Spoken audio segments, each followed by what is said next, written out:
is just substantial.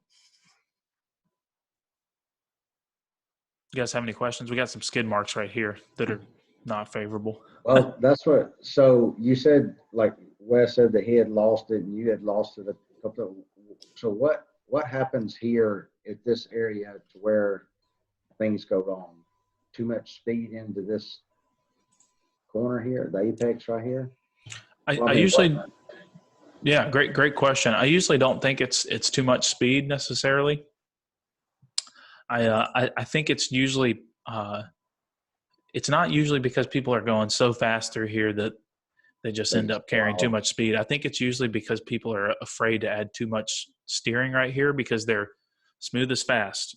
That's what we've been taught, right? If we operate under that assumption, people don't want to add a lot of steering, but the track compresses and there's a ton of grip. So you can really go, boom, steering wheel, a lot of steering input. And that steering input gets the car pointed for a favorable exit. Instead of, I think most people that end up going off here don't put enough steering in right here where the video is. They go back to full throttle. And then if we play the video. And off to the left they go. Yep, they end up too far left right here. And then they release the throttle and they hit this inside wall right here. I think 9 times out of 10, that's what happens. So for me, the tips and tricks for getting through here as efficiently and safely as possible is adding a good bit of steering at the base of the hill, because it's actually very low risk when you're down on the backside of the hill. Todd, when you're in this part of the track, you've got runoff on both sides. This wall takes a little ways to get to. If you mess something up and you have to lock up brakes and go off here, that's not too big of a deal. You're unlikely to even get to this tire wall. And if you do, by the time you get there, you're probably not going to hurt the car with this. So the big thing here is, see how I added more steering right there as the track compressed?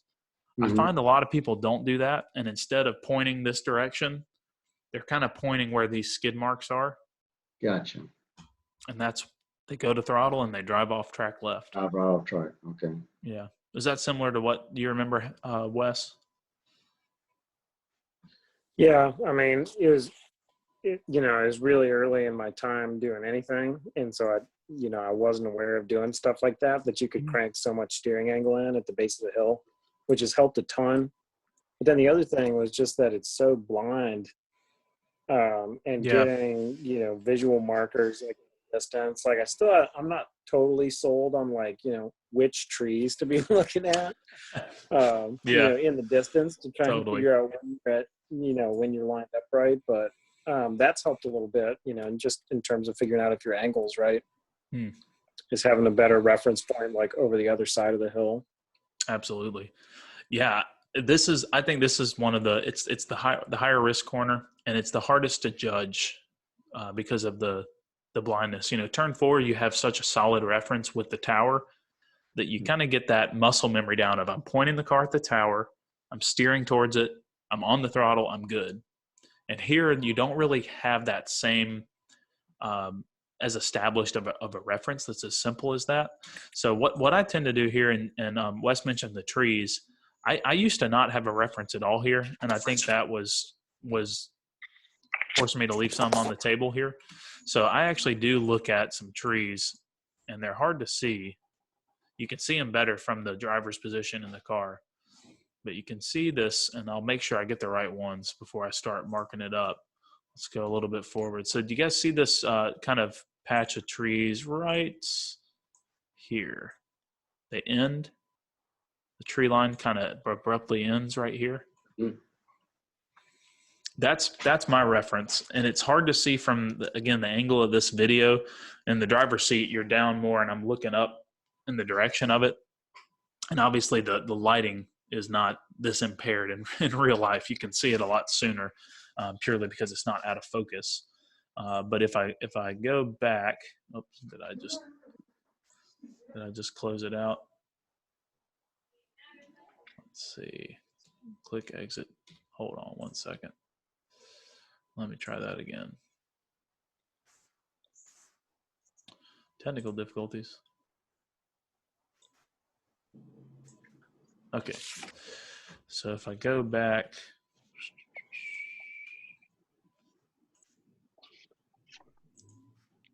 see. Go back to here. At this point right here, I'm looking for this tree line, and I'm going to see it appear right here. But I think a lot of the problems that we have here, one, not putting enough steering. And I think that's a couple of things. One, it's not knowing that there's a lot of grip there and that you can put a lot of steering in there. That's a big part of it. Also, I think it's because some people are aiming for this tree right here, these trees that you can see. And you can see how this Miata, see how that Miata's facing kind of like that. There's a lot more turning you have to do. So if you aim for this tree, you're going to be in big trouble. So that's kind of the other point here. So we'll just draw like an X over this guy. That's I'm still trying to find my tree. I'm still trying to find which tree it is. It's hard to do. And in all reality, if this wasn't faded, I'm pretty sure I could see that tree, because at this point on the track, I've already locked in on my reference. And another point that I'll make here, that because we're talking about it, I think it's an interesting one, is we talk about looking ahead. Not just to for the sake of looking ahead, like we're kind of taught, look ahead, but also purely, and this space bar is not working as good as it normally is. Here we go. Again, remember how early we were looking at this corner worker? I think it's important right here. We've got a corner worker here. We've already looked at him. Also, you can see a really clear distinction of what the track looks like up here. So if you're able to get your eyes to scan that far ahead to the crest of the hill here at this point on the track, that's a huge benefit, because now you know if somebody's lost it at the top of the hill. You know if this guy's waving his yellow flag like crazy, and you have a better sense of the fact you need to get your eyes up the hill. So I'm going to hold, and now I'm looking for this tree, and it's going to be right at this point. Again, I could see it. There it is. Does that help, Wes? It's this guy right here. But it's the end of the trees, right? It's just basically where the trees end on the proving grounds right there. Yep. Watch it again. I can see it right there. See how I'm still steering this much? I think most people are aiming for this tree or one of these other kind of more distinct trees, and they don't have that much steering angle in. The article that you read this morning, Wes, that Chuck Tucker wrote, was really good. And he was talking about how on corner exit, the string theory principle is not a 1-to-1 ratio. So if you have 10% steering in, it's not necessarily representative. That doesn't necessarily mean you can have 90% throttle in. Usually if you have 10% steering in, you can have 100% throttle in. So at this point, I've got a large amount of steering in, and I've been on the throttle for a second, on the wide open throttle. So that's the other thing. You have a lot of grip when you're driving up the hill. So your goal is to not have this much steering in. See where this car is right here? See how, if you were to see this again in full detail without the clouded background, you would see that there's some fender gaps right here, and the car's kind of lifted because he's at the crest of the hill. My goal is to not be turning this much at that point. I want to straighten the wheel out at the crest of the hill. I don't want to be turning as much. I want to be slowly unwinding, but it's okay to have a little steering in. So now I'm at the crest. Right here is the crest, and I've got almost straight hands. All right. There's my tree. And now we're looking towards turn 14 here. Awesome. Good deal. Easy. Yeah, easy. Just find the tree. No, this is one of the tougher sections of the racetrack, I think. So let's go back through and just do a quick summary of this, and then we'll run back through a summary of the whole thing, and then we'll wrap it up. If that's good with y'all. Go eat some dinner. So turn 12, we're on our approach here. We're looking for our end of acceleration point. For me, it's the 2 board. I would recommend starting at the 4, working up to the 3, probably making the 3 your end of acceleration point. Again, quick release off the throttle on the brake, about a 4 out of 10 brake. Release, release, release, back on the throttle right before the apex here, then immediately back on the brake pedal. No harm, no foul if you aren't able to get back on the throttle. You might just have a second of hesitation with no pedal input. Here I'm looking up the hill, looking at my corner worker station, making sure there's not a car that's spun or something up here. I'm going to take full advantage. I'm on the brake pedal still. I'm just barely releasing the brake pedal, and I'm off. I'm going to take full advantage of the compression by turning the wheel a lot and adding throttle at the same time, getting to full throttle as soon as I can. I'm aiming for the tree line where it ends. There's a tall, pronounced tree. I'm going to slowly unwind the steering wheel, let the car use all the track, leaving the curb in reserve here on the left. All right. That sound good? Yeah. Mhm. Let's do a quick run through the kink again, and then we'll wrap the whole thing up. So we're exiting turn 9. We're going to work our way all the way to track out. Lower our volume so we can do a little bit of both. On entry to the kink here, what you guys will be doing without having as much grip and downforce as this car has, right now you're going to be looking at your markers. There's some brake markers over here on the left. Going to be looking for the 4-3-2-1 or 3-2-1 maybe in this case, and determine where you want to lift. We're probably not going to brake here. We're probably just going to lift off the throttle.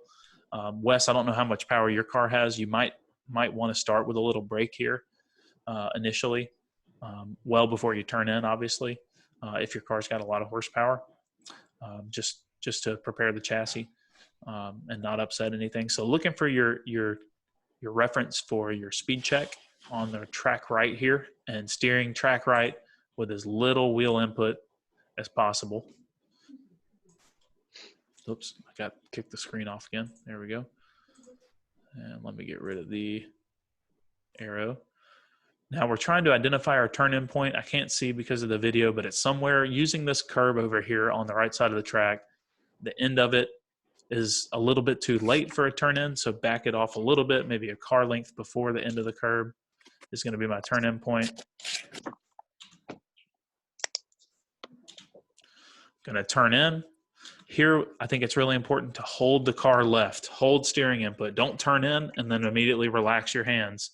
Hold the car track left until you get to the curbing, and then you're going to release the car, turn to the right, and now we're back on the throttle. So if you were off throttle on entry, by this point you should be confidently back on the throttle, maybe not at full throttle, but squeezing to full throttle as soon as possible. Let the car go all the way to the exit. Use a little bit of the rumble strip on the left if you need to. Try to leave it in reserve just in case. And now we're already looking for our brake marker down at turn 12. I'm looking for my end of acceleration point. Where am I going to stop accelerating and brake? What's the flagger doing? What's the traffic scenario look like? Has anybody lost it up over the crest of 13 yet? Now I'm looking for my brake marker. Squeeze 4 out of 10 on the brakes, 4 out of 10 on the brakes. Watch the brake foot releasing and back on a little bit of throttle. Harder on the brakes this time, maybe a 5 or 6 out of 10. Adding a bunch of steering input, turning my head up the hill, looking past the corner worker station again, assessing traffic. Hard back on the throttle by the time you're at the curb. You can use this curb right here. It's totally up to you. In this car, I'm putting both right side tires on the curb pretty significantly. Almost to the point that the left side tire is barely still on the asphalt. Sometimes I didn't. I find that it's better. I like using the curb. I would work up to it because it is going to affect your whole flow of the corner. But something to play around with. Looking for the tree line. There it is. Drive the car there. Be confident knowing that that's your exit. And you're a wide open throttle over the crest of the hill. You want to be on the throttle as the car comes up over the hill, and you want to be unwinding your hands.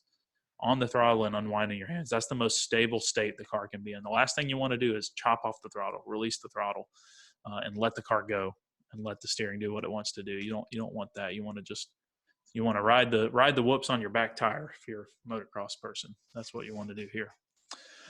Let's talk a couple of things about how to get out of a trouble scenario if you are in one here.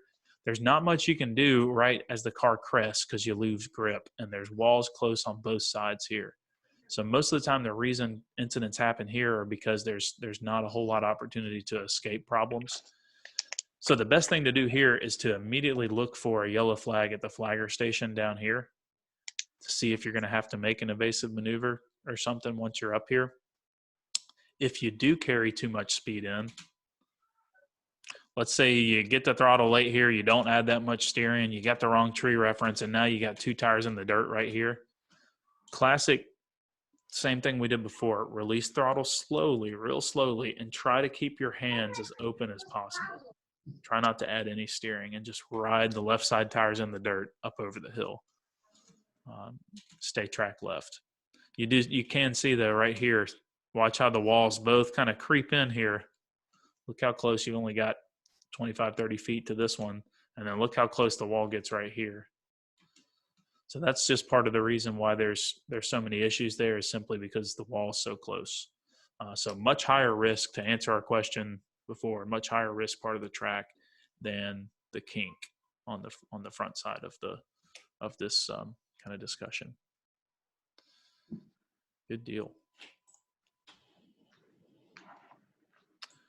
You guys have anything else you want to discuss on that part of the track before we wrap it up? No, that was great. Awesome. Next week, we'll look at 14, 15, and 16. So the fast right-hander is 14 that we were about to go into in the video there. And then 15, one of the most precarious corners that exists anywhere in the world. And then 16 is pretty straightforward, but I always leave a lot on the table there. And that's a place I fight the car a lot. So I'm always trying to figure that one out. But I think 15 is probably going to occupy the bulk of our time. It's a little challenging. Awesome. Anything else you guys have for me? Mm-mm. Good deal. I'll Thanks. stop the recording here.